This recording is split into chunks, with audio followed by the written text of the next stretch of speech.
Welcome to Dirt, Sweat, and Gears. We're here in my garage, and today we're going to talk about my motorcycle. This is a 2016 Zero SR with a power tank edition added onto it. I bought this about 2 years ago, and I needed something, and I was really looking for a good commuter. And this bike is the best commuter that someone could ask for. I've been riding since about 2007, and I have roughly 300,000 miles worth of seat time on motorcycles, mostly from commuting across Los Angeles.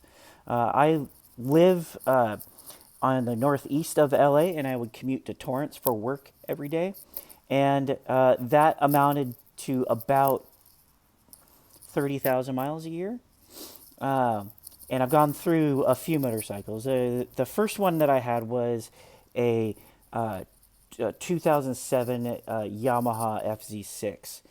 It was a 600cc sport tour bike. It was a great bike overall, except it had really lousy brakes.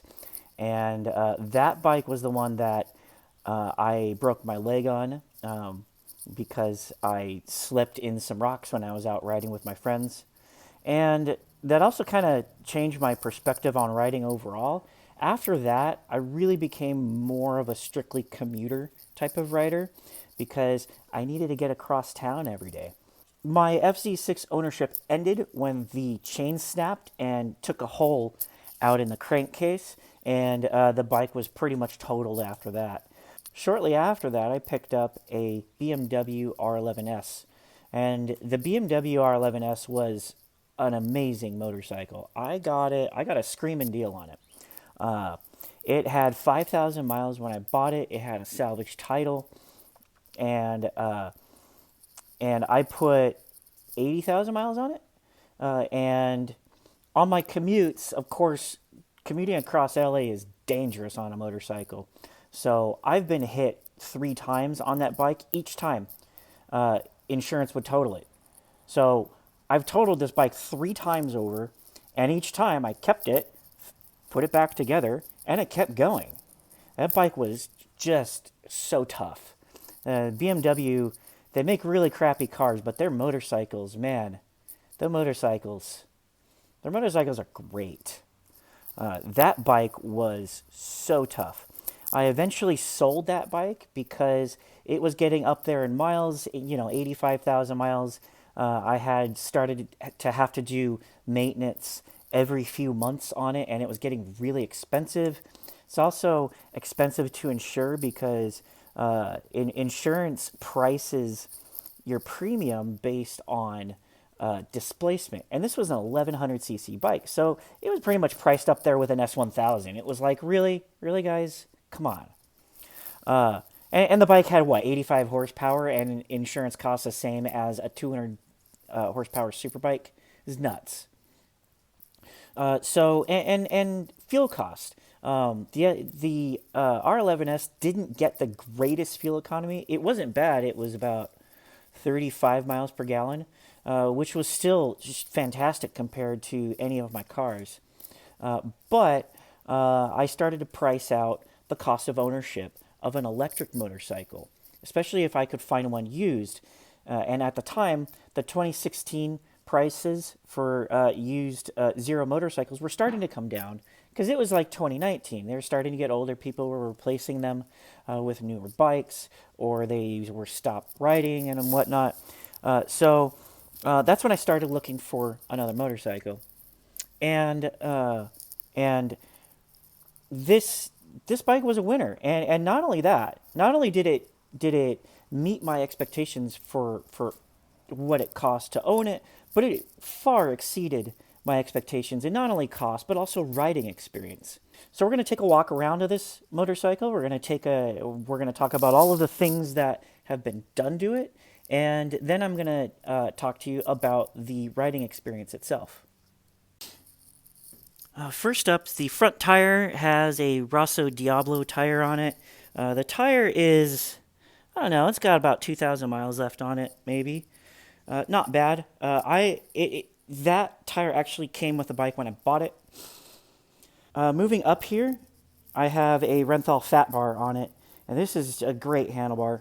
I have the original handlebar as well, And you'll also notice that there's a handle here. This is not a clutch. This is a left-hand brake, which is actually really kind of cool.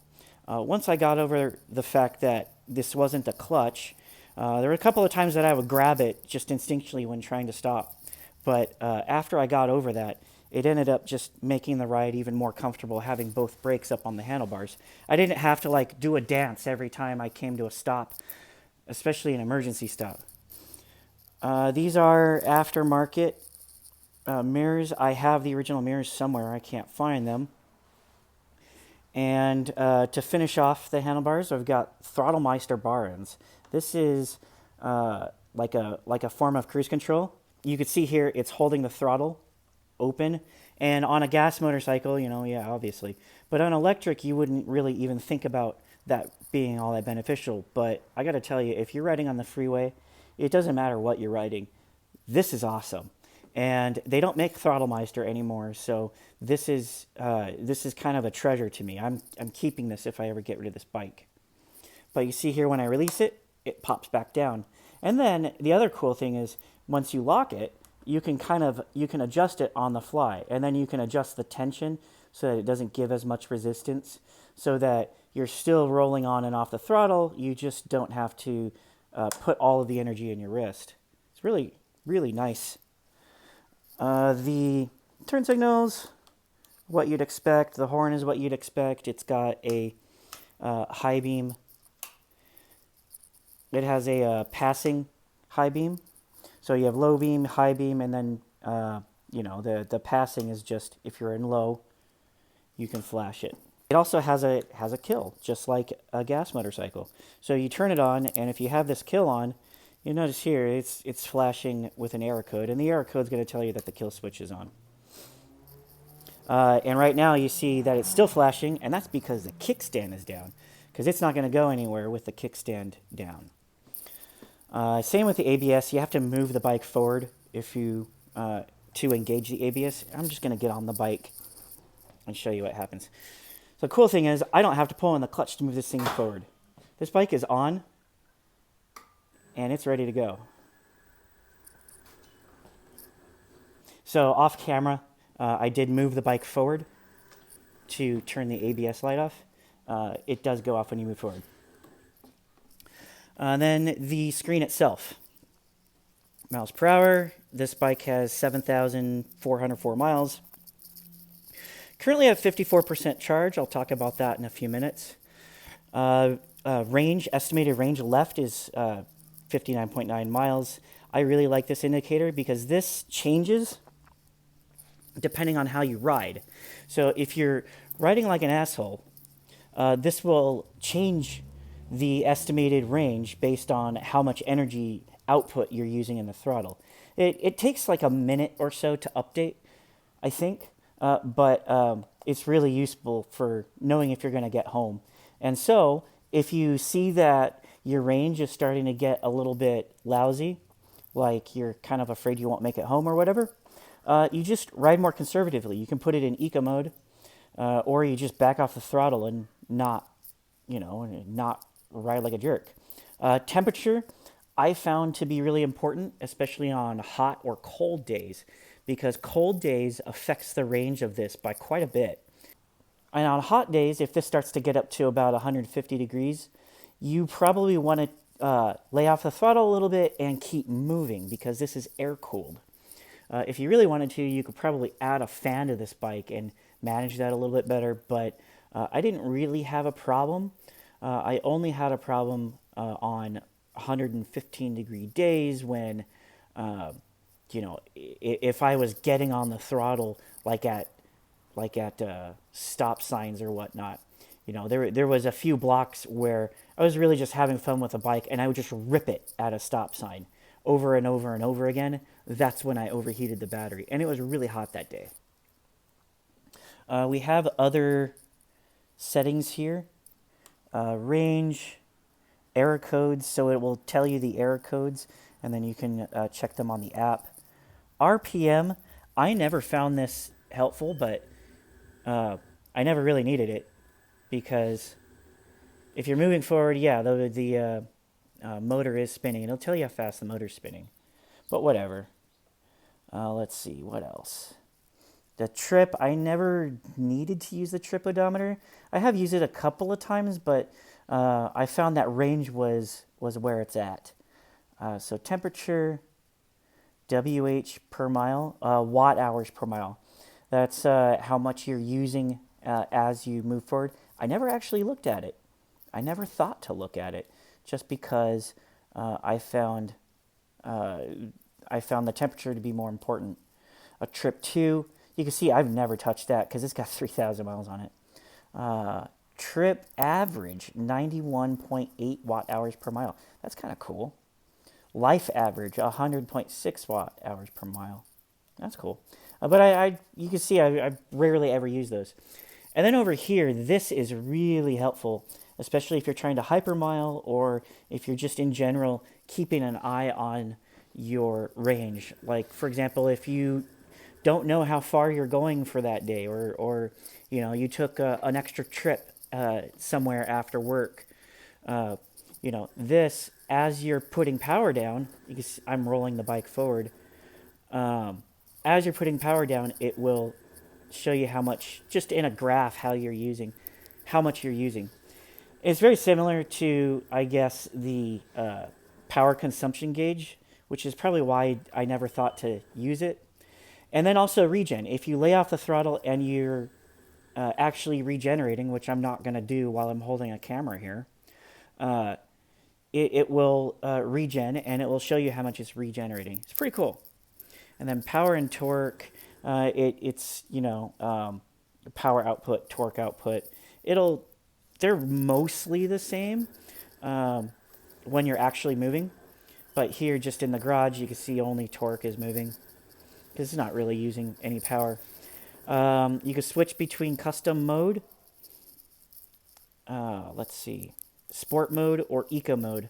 I've used sport mode a few times, but I really didn't care for it just because I like the regen, especially for commuting. I can get almost halfway to work because it's all downhill using barely 10% of my battery, which is really nice. So I use this custom profile, and I have it configured for maximum regen and maximum power. But sport mode is maximum power and pretty much no regen. Eco mode actually limits your speed to 70 miles an hour and limits your power. I've only found eco mode to be useful in the rain because this is an electric bike. You've got 100% of the torque available at all times. So in eco mode, you lay into it and the bike just kind of goes, all right, I'll start get moving. I can rip the throttle just sitting here in the garage and the bike barely moves. But in sport mode, it will just take out from under you, or if you're in the rain, the rear tire will break loose if you're in max power mode. So that's something to just be aware of. If the road's wet, you don't want to rip this throttle because you'll break loose. Another reason why you'll break your rear tire loose is because this bike is so light. It only weighs like 300 pounds or something like that. So it's really small, short wheelbase. It's very nimble and really light, and the balance is all on the ground. So you'll just lose this front tire. It'll come right out from under you if you're in the rain, and especially if you hit some oil. It's happened to me a few times, but I've never dumped it. This bike has never been down. In fact, you can verify that in the history. There's like a tip sensor. And if you download the Zero app, I believe you can actually check that. This bike does come with an app that has Bluetooth connectivity. I've only used it a couple of times. I use it to set up the custom profile, but I never really had to touch it beyond that. So if you want to change the custom profile, just download the app, connect to Bluetooth, and it has some useful information. Like if you're currently charging it, it'll tell you what the charge is at and all that stuff. But you can't really configure a whole lot in the 2016. You just kind of just stuck with the power usage profile. What else? I talked about the left-hand brake. The rear shock is adjustable. It is adjustable, and I remember, and so are the fronts, actually.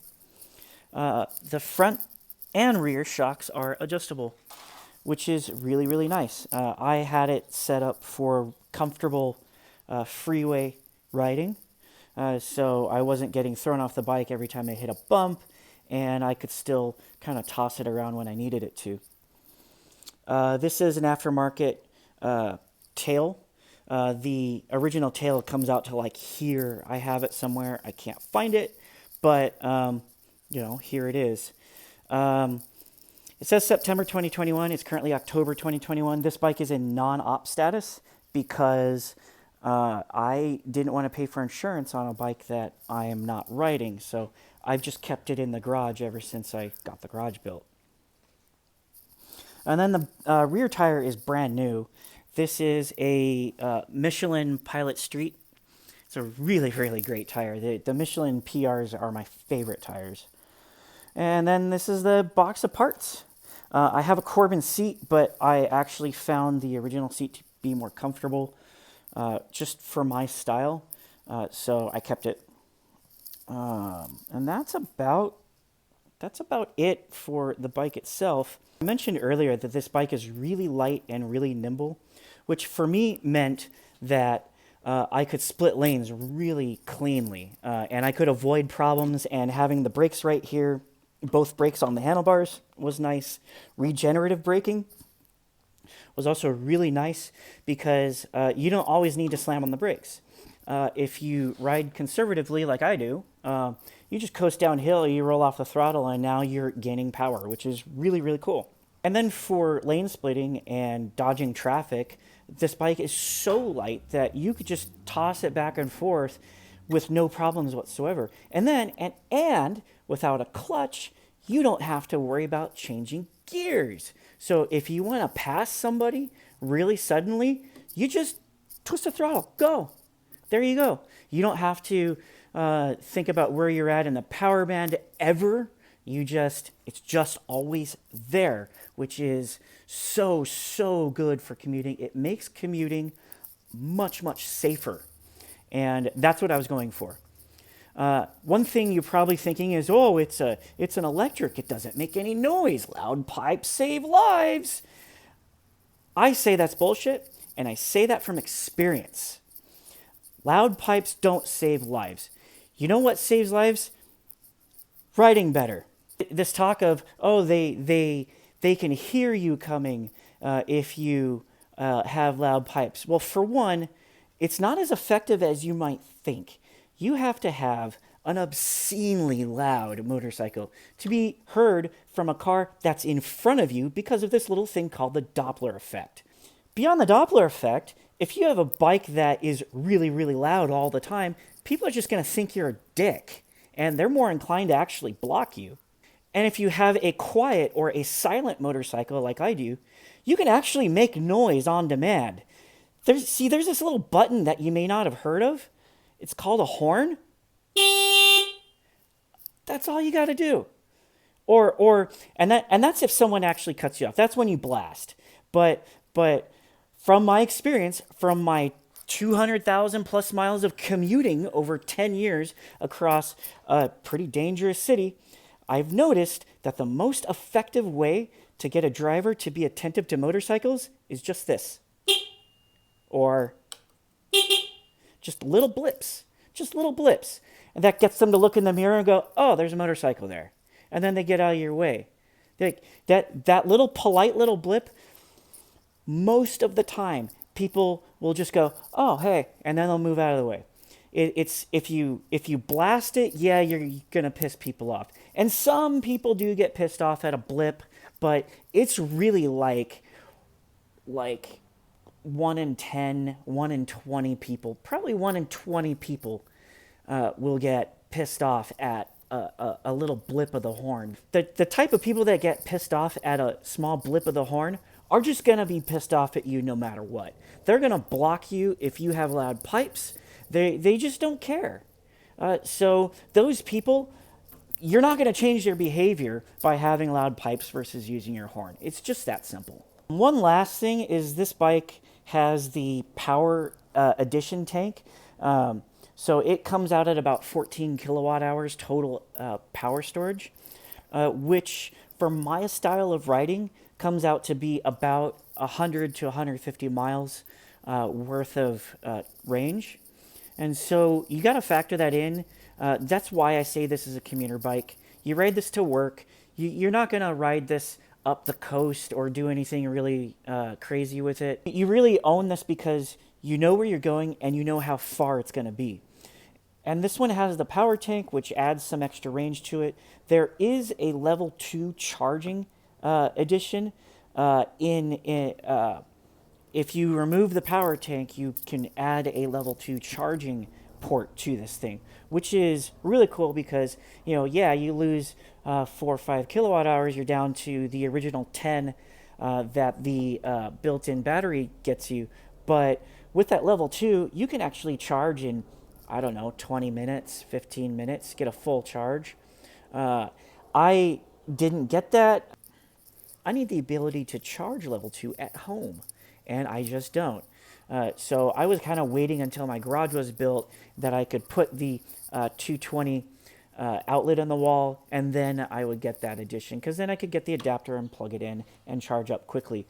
But since I already know my commute was about 70 miles round trip every day, I knew exactly how long it takes to charge.